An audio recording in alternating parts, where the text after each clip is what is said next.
অসুস্থ হলে টেনশন করে, আরে যদি আমি মারা যাই আমার স্ত্রীর কি হবে, আমি যদি মারা যাই আমার সন্তানের কি হবে, যদি আমি অবস্থায় মারা যাই আমার পরিবার চলবে কিভাবে। আরে ভাই, আজকে আপনি মারা গেলে আপনার স্ত্রীর জন্য টেনশন করলেন, আপনার ছেলের জন্য টেনশন করলেন, আপনার মেয়ের জন্য টেনশন করলেন যে তারা কিভাবে থাকবে। আপনি মারা গেলে আপনার অবস্থা কি হবে আপনি একটাবার ভাবলেন না?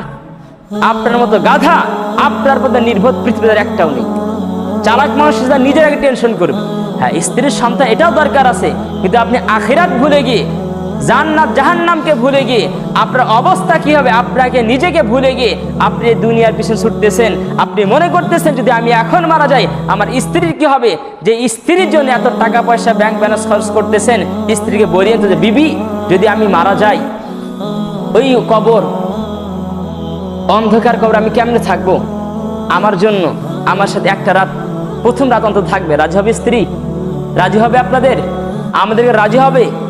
আরে ভাই, একটা রাত থাকা তো বহু দূরের কথা। আপনি যেই ঘরে মারা গেছেন সেই ঘরে একা থাকতে ভয় পাবে, আপনার লাশের পাশে একা দাঁড়াতে ভয় পাবে। আর সেই স্ত্রীর জন্য আপনি আল্লাহকে ভুলে গেছেন, সন্তান সন্ততির জন্য আপনি আল্লাহকে ভুলে গেছেন, আখিরাতকে ভুলে গেছেন। আপনার কি এটা জীবন হলো? মুমিন ব্যক্তিত্ব, বুদ্ধিমান ব্যক্তিত্ব ওই ব্যক্তি যে ব্যক্তি আগে আখিরাত নিয়ে চিন্তা করবে। আজকে আমরা আখিরাত, কবর, জান্নাত জাহান্নাম একেবারেই ভুলে গেছি।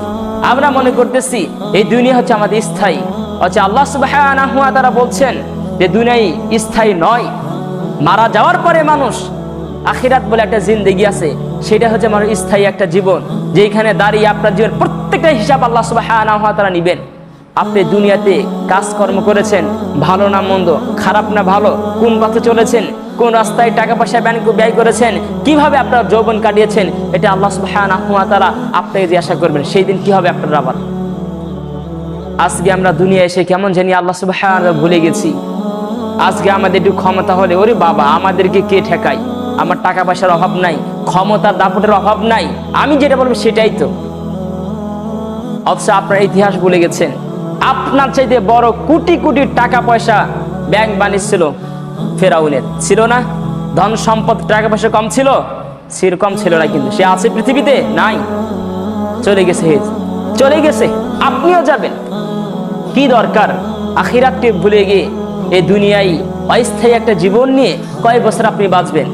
40 বছর, 50 বছর, 60 বছর, এটা তো নিশ্চিত না। আপনি দেখেন না, আপনার বয়স 50 বছর, আপনার ছোট ভাই 30 বছরে মারা গেছে, হয় না এমন? আপনি বাবা আছেন, বাবা বেঁচে থাকতে সন্তান চলে গেছে।